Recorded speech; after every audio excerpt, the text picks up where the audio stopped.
2 Coríntios capítulo 12, versículo 9 e 10, diz o seguinte: então ele me disse: a minha graça te basta, porque o poder se aperfeiçoa na fraqueza.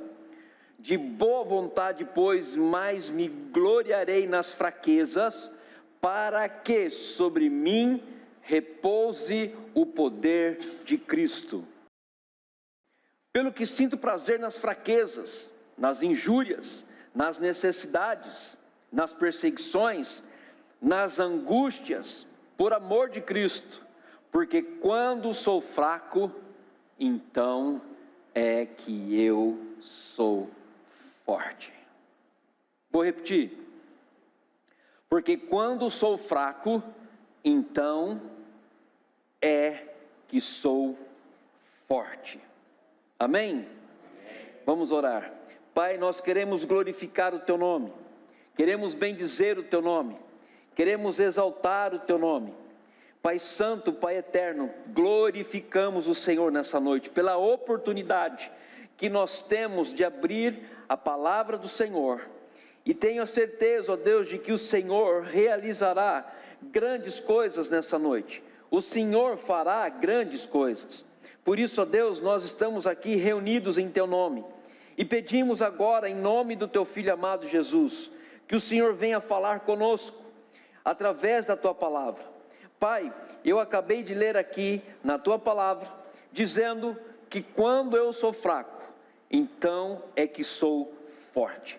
Senhor, se nessa noite, alguém entrou aqui nessa condição, se sentindo fraco, se sentindo totalmente debilitado, que através da ministração da palavra, do mover do Teu Espírito Santo, da sondagem do Teu Espírito Santo, do fogo do Teu Espírito Santo, venha ser agora derramado sobre cada vida aqui, e através, ó Deus, desse movimento, através dessa oportunidade que o Senhor está nos dando, nós saiamos daqui fortalecidos no Senhor, fortalecidos na Tua presença, fortalecidos na graça do Senhor, em nome do Senhor Jesus.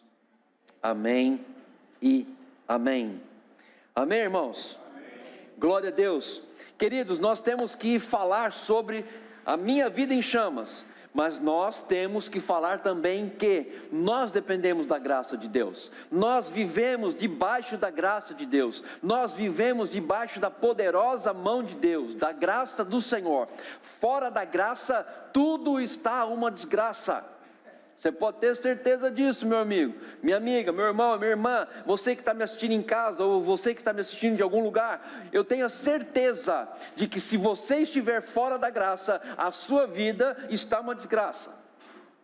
Pastor, o senhor está profetizando desgraça? Não, é a Bíblia que diz que eu preciso estar debaixo da poderosa mão de Deus. Se eu não estou debaixo da poderosa mão de Deus, vou estar aonde? Debaixo da mão do mundo, debaixo da mão do inimigo, ou debaixo da mão de quem quer que seja. E não é isso que Deus nessa noite está dizendo para mim e para você. E foi muito interessante como que surgiu isso no meu coração. Na sexta-feira à tarde, eu estava orando, pedindo para Deus, sexta-feira à tarde, por volta de umas 2 horas da tarde, eu estava pedindo para Deus: Senhor, o que eu vou trazer para o Teu povo? O que o povo precisa ouvir? O que o povo precisa ouvir? E chegou até, não sei como, não sei de que maneira, eu acabei vendo um vídeo de um pastor, que ele tem ali nos Estados Unidos, uma ONG, que ele trabalha com pessoas negras escravas, que foram escravas ou são escravas de alguma forma. E ele estava explicando como que foi feito o hino, se você conhece, Maravilhosa Graça. Eu não sei se você conhece esse hino, mas esse hino fala sobre a maravilhosa graça de Deus. Ele estava explicando como que foi feito esse hino. E esse hino foi feito por escravos negros vindo para os Estados Unidos. E quando esse grupo de escravos que estavam trabalhando dentro desse navio, eles começaram a sentir muita fraqueza, eles estavam fracos. E um desses que escreveu, um desses escravos que escreveu esse hino, ele começou a pensar na maravilhosa graça de Deus. Foi quando aí eu falei assim, puxa, é a graça. Porque se você ver o contexto histórico de todo esse hino, como foi escrito e como foi feito, você vai ver que a maravilhosa graça do Senhor estava com aquele grupo de escravos. O mesmo Deus que trabalhava e trabalhou no coração daqueles escravos, é o mesmo Deus hoje que quer trabalhar no meu coração e no seu coração, através do tema, a graça é mais do que suficiente para mim. A graça do Senhor é mais suficiente. Não existe outra coisa melhor do que a graça de Deus. E nós vamos ver aqui que quando Paulo, ele escreve a segunda carta para Coríntios, ele estava defendendo o Evangelho de Jesus Cristo contra os falsos profetas que surgiram naquela época, e que eles estavam tendo supostas revelações, e essas revelações não eram revelações que vinham de Deus, eram revelações que faziam com que as pessoas olhassem para esses homens, no sentido de mostrar o quanto eles eram espirituais. E Paulo começa a defender isso, porque surge isso na igreja, surge isso em todo momento, surge naquela hora essa situação, e junto com isso começa a entrar as heresias dentro da comunidade cristã. E Paulo começa a discutir com eles sobre essas heresias e sobre essas supostas revelações. E Paulo dá um show de explicação, e se você quiser ver a teologia do estilo de 2 Coríntios, é linda demais. Paulo dá ali um show de teologia, e ele começa a trazer as revelações de Deus, ao ponto de que as pessoas entendessem que afastar-se de Deus traria grandes dificuldades para ela, mas aproximar-se de Deus traria grandes benefícios. E Paulo começa a falar sobre isso, e Paulo tem várias revelações e várias visões, e é nessa época que surge o espinho na carne de Paulo. Não quero falar sobre o espinho na carne, mas por que surgiu esse espinho na carne? Alguns comentaristas e alguns teólogos dizem que surgiu esse espinho na carne para que Paulo não entrasse na mesma onda desses homens que estavam se vangloriando pelas revelações e pelas visões que eles estavam tendo. Então Deus permitiu que esse espinho na carne, livrasse Paulo de ele se vangloriar de tudo aquilo que ele tinha recebido e estava recebendo de Deus e passando para as pessoas. E aí foi quando ele escreve esta frase aqui que diz, olha só que interessante essa frase: então ele me disse, a minha graça te basta. A grande questão aqui é, por que a graça de Deus nos basta? Por que a graça de Deus nos basta? Porque através da graça nós podemos entender que, através dessa fala de Paulo, nós encontramos a resposta logo mais abaixo, que diz, o seu poder de Deus, se aperfeiçoa em nossa fraqueza. Isso mostra algo muito importante. Primeiro, não há mérito no homem. Em tudo que o homem faz, não há mérito nele, tudo é pela graça de Deus, não existe mérito. Outra coisa, a segunda coisa, os propósitos de Deus não repousam em força humana, ou seja, vem de Deus os propósitos para a minha vida e para a sua vida, e não tem mais nada a não ser obedecer o que Deus tem para a minha vida e para a sua vida. Mas olha só, por que ele fala que o poder de Deus se aperfeiçoa na fraqueza? Porque quanto mais fraco o homem, mais dependente de Deus ele precisa ser. E quanto mais dependente de Deus eu sou, mais ocorre a manifestação da graça sobre a minha vida. Mais o poder de Deus vai agir na minha vida. Mais o meu coração será cheio da presença de Deus. Então a graça precisa fazer com que nós entendamos que eu dependo de Deus em todas as coisas. É uma dependência irrestrita. Ou é graça ou não é graça.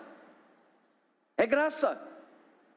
Olha só, eu quero pegar esta frase que diz assim: então ele me disse, a minha graça te basta, e falar no grego. O que significa essa frase no grego? Olha só que coisa interessante. A frase é o seguinte: ele tem me dito, a minha graça é suficiente para você. Ou seja, que a graça de Deus para a vida da pessoa, ela é permanente. Ela não se retira, ela não acaba, ela flui todos os dias. Você que experimenta ela ou não. É você que abraça ela ou não. E aqui é uma coisa interessante, que diz, no grego, diz que, dentro dessa frase, ele traz uma suficiência absoluta e irrestrita de Deus sobre a vida do homem que vive na graça. Quando Paulo diz, e Paulo sabia o grego, porque ele estudou grego, ele sabia muito bem do grego, ele diz, a minha graça te basta, porque o poder se aperfeiçoa na fraqueza. Paulo estava dizendo, eu sei que Deus está me abençoando, e irá me abençoar, porque eu estou vivendo na graça dele, e isso é de maneira soberana e irrestrita. Deixa eu afirmar uma coisa aqui para você. Eu não consigo ficar pregando muito sobre, olha, Deus vai te abençoar sempre. Deus vai fazer umas coisas maravilhosas na sua vida. Se você entregar o dízimo a Deus, você vai receber um carro novo, você vai receber uma casa nova, você vai receber uma conta bancária cheia de dólares na sua... Eu não prego isso, eu não gosto de pregar isso. Por quê? Porque muitas vezes, nem sempre, nós vamos ter disponíveis as bênçãos de Deus para aquele dia. Entenda o que eu vou dizer agora. Muitas vezes, nós não vamos ter as bênçãos de Deus disponíveis para aquele dia, mas você terá disponível 24 horas por dia, 7 dias por semana e 365 dias no ano, a graça do Senhor derramando sobre a sua vida. E Paulo diz, a minha graça te basta. Senhor, eu estou passando por lutas, eu estou enfrentando esses homens que estão falando o contrário da tua palavra, eu vou ser levado para Nero, eu vou ser decapitado por Nero, eu vou para Roma, eu vou passar por situações adversas, mas a tua graça me basta. O que eu estou querendo dizer para você aqui é que haverá dias que nós vamos ter disponível somente a graça de Deus e mais nada. Só que a palavra do Senhor diz que isso já é suficiente. Já é suficiente. Olha só, se você analisar a vida de Paulo, Paulo foi usado por Deus e Satanás queria derrubá-lo de todas as formas. Deixa eu explicar uma coisa para você. Satanás não vai poupar esforços para que eu e você tire os olhos da graça de Deus. Não vai poupar esforços para isso. Mas eu quero passar aqui 3 coisas importantes. Primeiro, como Deus usou o sofrimento de Paulo. Como que Deus usou o sofrimento de Paulo? Olha só, no passado, Paulo entendeu que ele não era autossuficiente. Ele precisaria e precisava de Deus. Nas tribulações, nas lutas que Paulo passou, ele precisou da graça de Deus.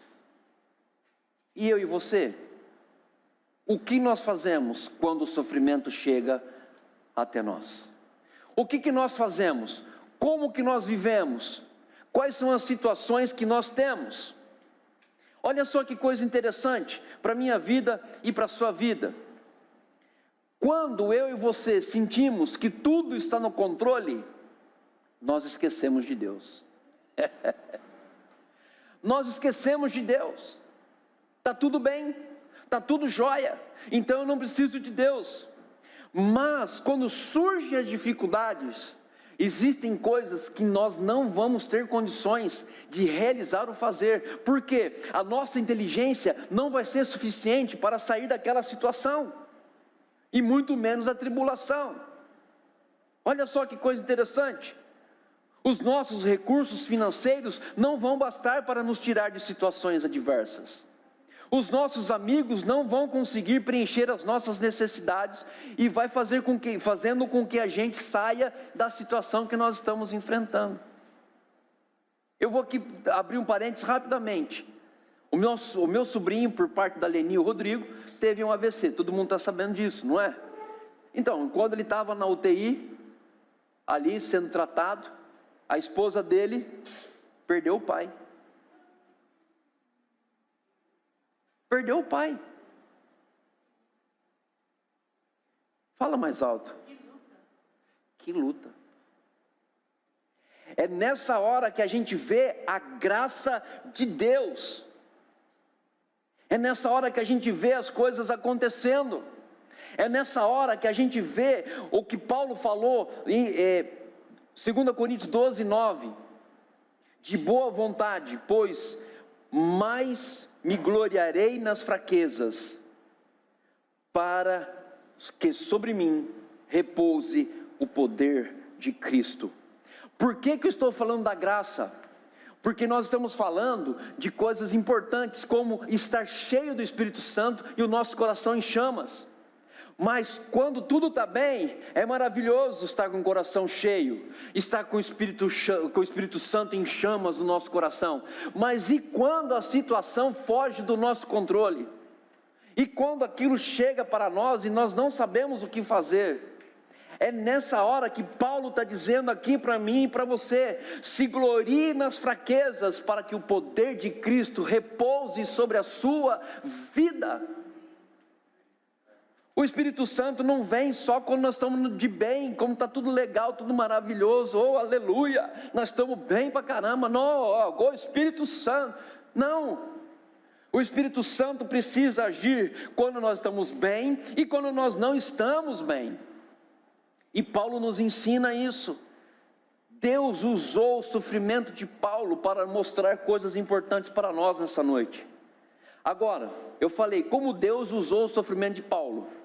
Como Paulo usou seu próprio sofrimento. Como que Paulo usou o seu próprio sofrimento? Olha a maturidade impressionante de Paulo, que ele coloca aqui na palavra, e eu gostaria de chegar nessa maturidade de Paulo. Ele diz o seguinte: pelo que sinto prazer nas fraquezas. Eu falei, cara, esse cara está doido, esse cara está maluco. Como assim sentir prazer nas fraquezas? Olha só, nas injúrias, nas necessidades, nas perseguições, nas angústias, por amor de Cristo, porque quando sou fraco, então é que sou forte. Alguns mal intencionados dizem que Paulo gostava de sofrer, que isso era autoflagelação na vida de Paulo, mas na verdade, Paulo estava dizendo o seguinte: olha, vai vir problemas na minha vida, e veio. Se você analisar a Bíblia, Paulo teve vários problemas. Olha, eu vou ter injúrias, necessidades, perseguições, angústias, mas tudo por causa do amor de Cristo. Ele amava tanto a Cristo, que tudo isso não era suficiente para tirar o foco daquilo que ele tinha para realizar. Olha só, Paulo tinha prazer de sofrer por Cristo. A pergunta é: você tem prazer de sofrer por Cristo? Tome cuidado com a sua resposta, porque a sua resposta vai mover o mundo espiritual, e Deus pode até dar uma experiência para você do que é sofrer. do que é ser injuriado, do que é ter necessidade e do que é você ser perseguido. Tome cuidado com a sua resposta, porque Paulo falou isso na sua maturidade espiritual. Olha só, Tiago capítulo 1, versículo 2 a 4 diz o seguinte: meus irmãos, tende por motivo de toda alegria o passardes por provações, sabendo que a provação da vossa fé, uma vez confirmada, produz perseverança. Ora, a perseverança deve ter ação completa, para que sejais perfeitos e íntegros, em nada deficientes. Olha só, isso foi Tiago dizendo.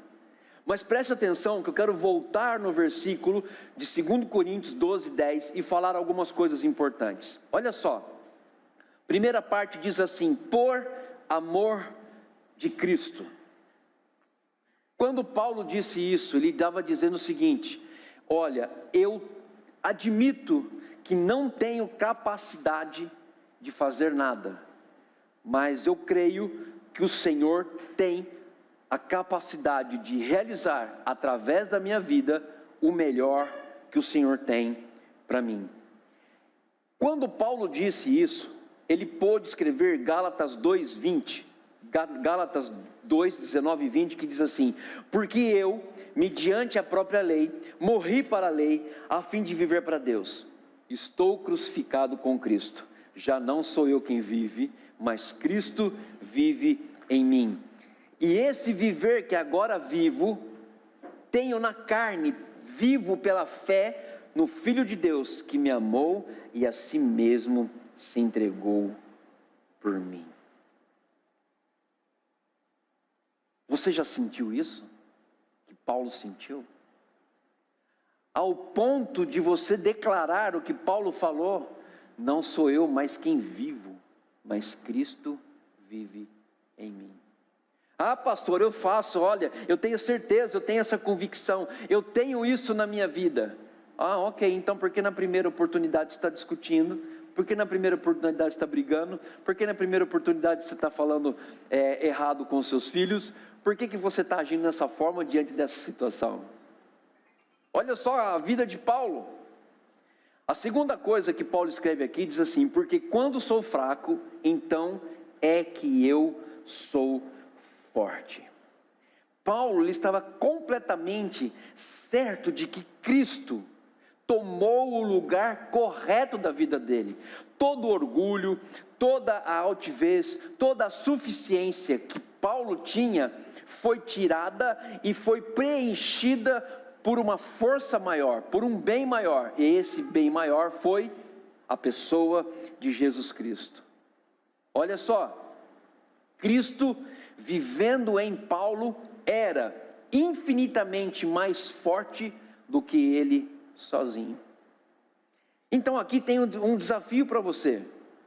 Como é que você então deseja viver a sua vida cristã? Se você usar o exemplo de Paulo, você vai ter grandes desafios, como eu senti que eu tenho grandes desafios. Mas Deus usou o sofrimento de Paulo. Paulo usou o seu sofrimento. E a terceira coisa agora que eu quero deixar para você é: como que nós usamos o sofrimento? A pergunta que eu faço para você é a seguinte: você passa por sofrimento na sua vida? Você passa por algum sofrimento hoje? Você está passando por algum sofrimento agora? Se você está passando, Paulo diz aqui: porque quando eu sou fraco, é aí que eu sou forte. E aqui eu quero trazer para você o que ele colocou um pouquinho antes dessa frase, no início do versículo 10. Pelo que eu sinto prazer nas fraquezas. Risca essa palavra fraqueza. E a pergunta que eu faço para você é: qual é a fraqueza da sua vida? Qual é a fraqueza que domina a sua vida, que impede de Cristo ser revelado para você? Qual é a fraqueza na sua vida que hoje ela tem mais força do que a força de Deus? Você está aqui para jogar essa fraqueza fora. para você lançar essa autossuficiência sua fora, para que a suficiência de Deus entre no seu coração, para que Jesus tome conta da sua vida. Ele continua dizendo aqui: prazer nas fraquezas, nas injúrias. A pergunta é: você foi maltratado ou ofendido por alguém essa semana? Alguém disse alguma palavra que machucou o teu coração ao ponto de você perder o foco, o ritmo da sua vida? Ou até mesmo lá no cantinho, escondido do coração, guardar aquela mágoa, aquela injúria, guardar a injúria ao ponto dela se enraizar no teu coração, transformando isso em uma amargura que vai produzir ciúmes, contenda, ira, ódio e muitas outras coisas? Se você foi, Paulo está dizendo aqui que essa estratégia por ele foi vencida, porque não era ele que vivia, mas Cristo que vivia nele. E o que eu acho interessante dentro da estratégia de Paulo é que muitas vezes o diabo ele impõe essas injúrias para que nós entremos no processo de voltarmos para a carne. Quando Deus está dizendo para mim e para você: quando eu sou fraco, é que eu sou forte. Quando eu estou na dependência de Deus, e quando eu vejo que diante de Deus eu não sou nada, mas Ele é tudo, é aí que a fortaleza se levanta dentro de mim, e nós começamos a dizer: eu posso todas as coisas naquele que me fortalece. Veja bem, Filipenses 4,13 é usado de uma forma incorreta. Tudo posso naquele que me fortalece, é quando eu estou debaixo de Deus, dizendo: só o Senhor pode me ajudar. Só o Senhor pode fazer isso na minha vida. E Deus usa toda essa injúria para mover ou transformar isso em um combustível que vai fazer você ficar mais forte e crescer. Mas tá bom, mas vencemos a fraqueza, as injúrias, mas aqui diz: nas necessidades. Ih, rapaz, agora complicou. Geladeira cheia é fácil falar de Deus. Geladeira que nem o pessoal diz, né? Minha geladeira está que nem o spa, como é que fala aquela brincadeira? Minha geladeira está que nem o espaço, vazia e cheia de água, sei lá como é que chama essa brincadeira aí. E quando a sua geladeira está vazia, irmãos, como que você faz? Tá vendo? Estou assim por causa disso. Estou assim porque isso, porque aquilo, porque aquele outro. Estou assim por causa disso, por causa daquele outro. E isso está acontecendo por causa disso, por causa disso, por causa daquele outro. Mas olha só, quais são as suas necessidades? Quais são as suas necessidades hoje? Eu quero lançar um desafio para você. As necessidades surgem para que você possa se tornar dependente de Deus. As necessidades surgem para que você entre numa dependência de Deus, dizendo que o prato de comida que nós permitimos hoje estar na nossa mesa foi pela graça de Deus, porque Deus supriu a nossa necessidade. Olha só em Mateus capítulo 6, versículo 33 e 34, abram lá, para que nós possamos acompanhar juntos uma promessa de Deus para a minha vida e para a sua vida. E para a nossa geladeira, se estiver vazia, pode orar, irmão, que vai acontecer alguma coisa na sua vida. Deus vai suprir as necessidades. Mateus 6, 33 e 34. Mateus 6, 33 e 34. Olha só, eu sempre gosto de falar sobre isso. Mateus 6, 33. Buscai, pois, em primeiro lugar o seu reino e a sua justiça, e todas as coisas vos serão acrescentadas. Portanto, não vos inquieteis com o dia de amanhã, pois o amanhã trará os seus cuidados. Basta ao dia o seu próprio mal. Meus irmãos, é muito fácil você estar cheio de Espírito Santo quando tudo está bem. Quando a conta está no azul, a geladeira bombando, os filhos tendo tudo que precisa, e até o que não precisa a gente dá. É muito fácil. Mas eu quero não fazer com que você experimente isso, mas que você veja que a providência divina na minha vida e na sua vida é pela graça de Deus. Queridos, se você hoje pôde colocar um prato de comida na tua casa, pensa o que você comeu e pensa o quanto está custando. E teve gente que comeu carne hoje. Teve gente que comeu um franguinho. Teve gente que comeu uma salsicha. Teve gente que comeu o que tinha que comer. Mas porque a graça de Deus superabundou na nossa casa e nós tínhamos condições de ter o que nós temos. Teve gente que não teve condições de ter esse mesmo prato de comida. E nós esquecemos. Por isso que eu falo, é fácil você estar cheio de Espírito Santo quando tudo vai bem e quando tudo vai mal. E Paulo continua dizendo aqui em 2 Coríntios, perseguições. Queridos, quantas vezes você pensou em desistir por causa de perseguições? De pessoas que falavam e falam contra você ou falam de você? Irmãos, isso vai acontecer sempre. Posso falar uma coisa para você? A partir do momento que você decidiu ser cristão, eu vou dizer para você, você ganhou 1/3 contra você. 1/3 estão contra você, irmãos. Sabe quem que é 1/3, né? Aqueles que caíram do céu estarão contra você.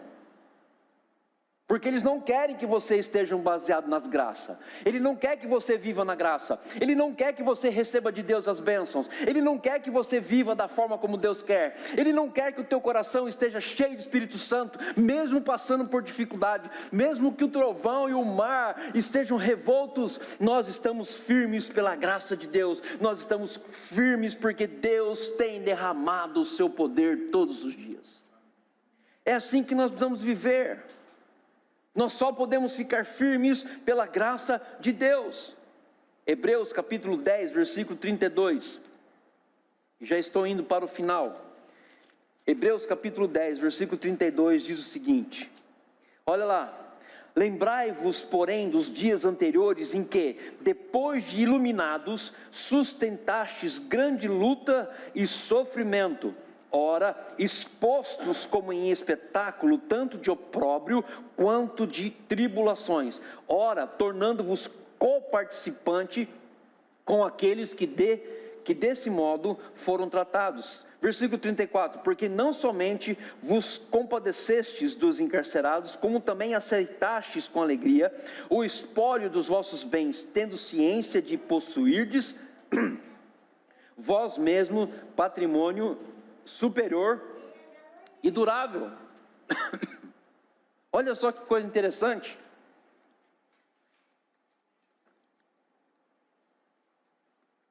Queridos, não adianta. As lutas vão vir. Você decidiu ser cristão. Vamos lá para o versículo Hebreus.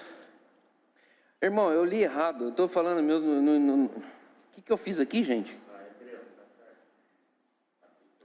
Eu estou em Coríntios, voltei para Coríntios. Meu Deus do céu, é isso aí. Hebreus diz exatamente isso, que as lutas vão vir. Mas olha só, Timóteo dizendo em 2 Timóteo capítulo 3, versículo 12. Olha só, Timóteo, que foi um grande, discípulo de Paulo. 2 Timóteo 3, 12. Diz o seguinte. Ora, todos quantos querem viver piedosamente em Cristo Jesus, serão livres de todas as tribulações, perseguições, injúrias, necessidades. É isso que está escrito aí, irmãos? Todos quantos quiserem viver piedosamente, serão perseguidos. Irmãos? E se você está passando por perseguição, ou se tem alguém falando na tua cabeça, ou se tem algum diabo falando na tua cabeça, Pense no seguinte: eu posso sofrer perseguição aqui, mas eu estou perseguindo a minha coroa que está reservada lá na glória, para aquele dia final, quando estiver chegando no lar junto com meu Pai. Pode perseguir, pode fazer isso, mas a minha coroa, eu estou indo atrás dela. Nós precisamos mudar o nosso foco. Paulo fala angústias, não é isso que ele fala? Vamos lá, 2 Coríntios 12, versículo 10, nas angústias. Irmãos, quantas vezes nós andamos angustiados, e quantas vezes nós estamos angustiados, nós ficamos angustiados do nada, por causa de N coisas. E a tradução da palavra, da raiz da palavra angústia é lugar estreito e apertado. A angústia é isso, você fica num lugar estreito, apertado, irmão, e não sabe como que vai fazer. E muitos sofrem de claustrofobia em lugares apertados. E muitos estão sofrendo de claustrofobia espiritual. Porque quando se sentem apertados por alguma coisa, ou passam por alguns estreitos, meu Deus do céu, vai acabar o mundo. Ora por mim que a situação ficou feia. Ora por mim, irmão, ora por mim que a situação está complicada. E nós fazemos isso. É nessa hora que a gente depende da graça de Deus. E Paulo escreve para os Filipenses, capítulo 4, versículos 6 e 7, o seguinte: não andeis ansiosos de coisa alguma. Não ande ansioso. Em tudo, porém, sejam conhecidos diante de Deus as vossas petições, pela oração, pela súplica, com ações de graças. E a paz de Deus, que excede todo entendimento, guardará o vosso coração e a vossa mente em Cristo Jesus. Eu quero aqui encerrar dizendo algo muito importante para você.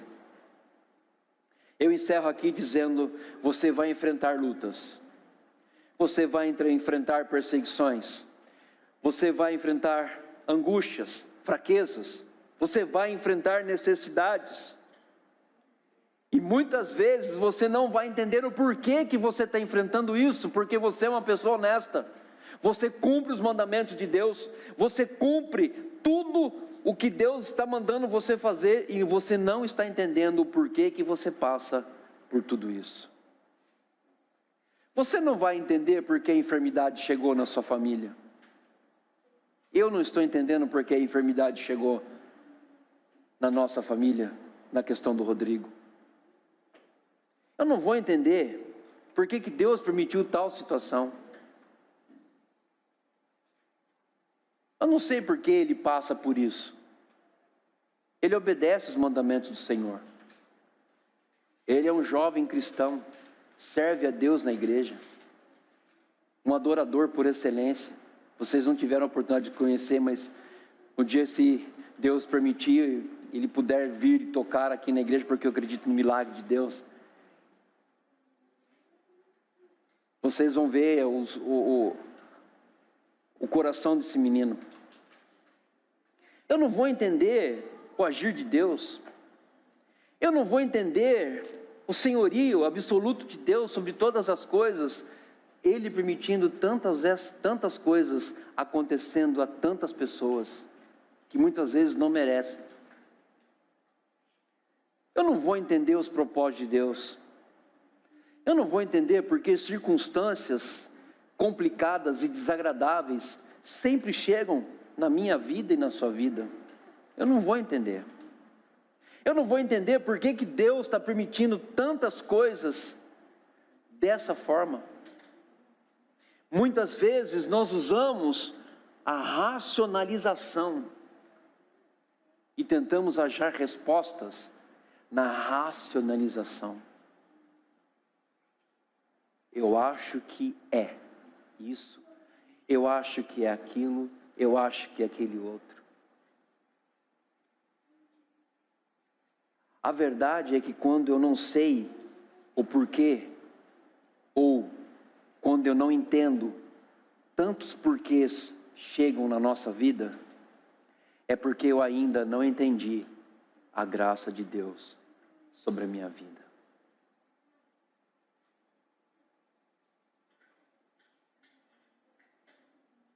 A enfermidade chegou, Senhor, nos dá graça, nos dá graça. As lutas chegaram, Senhor, nos dá graça. As dificuldades chegaram, Senhor, nos dá graça. A situação complicou de tal forma, Senhor, nos dá graça.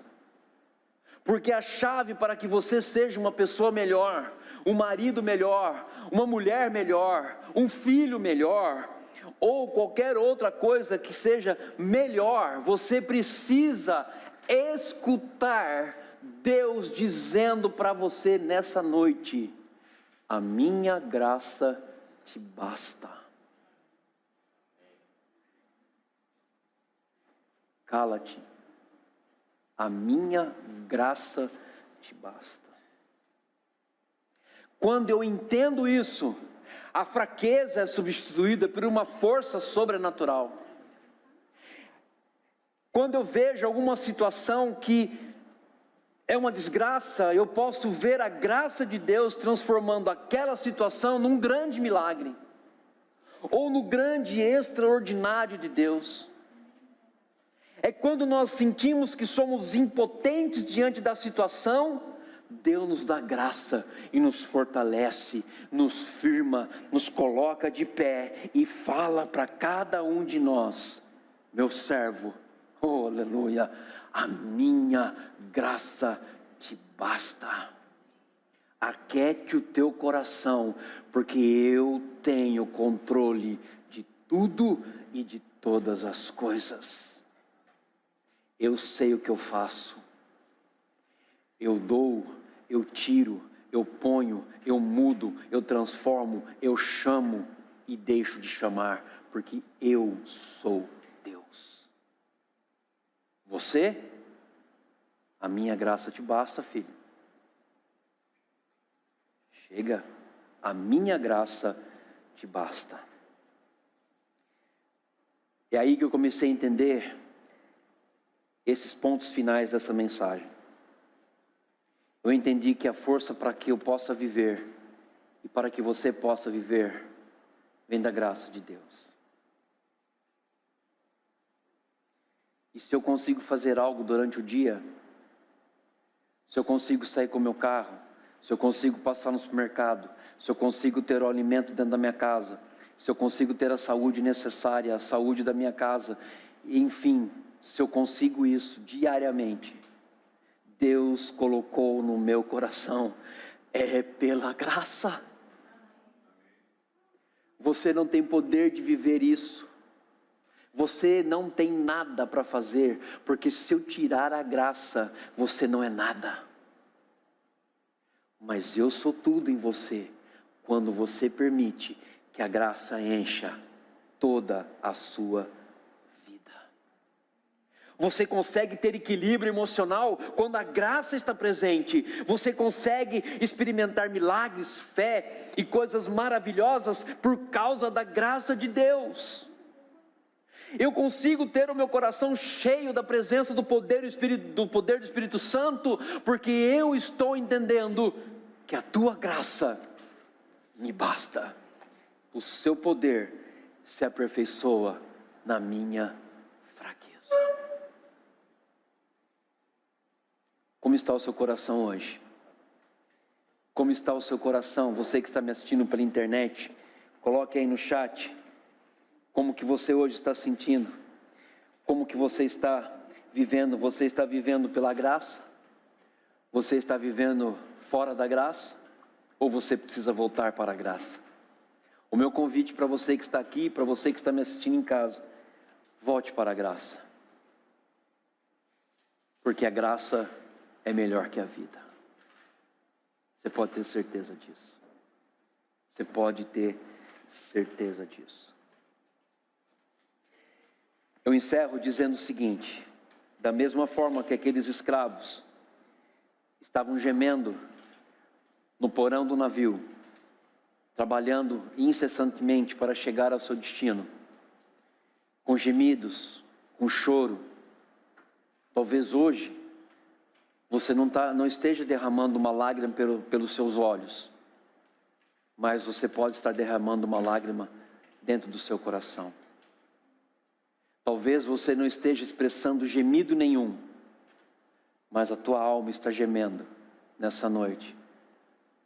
Talvez a tua alma está dizendo: eu preciso da tua graça, Senhor. Eu preciso do Senhor.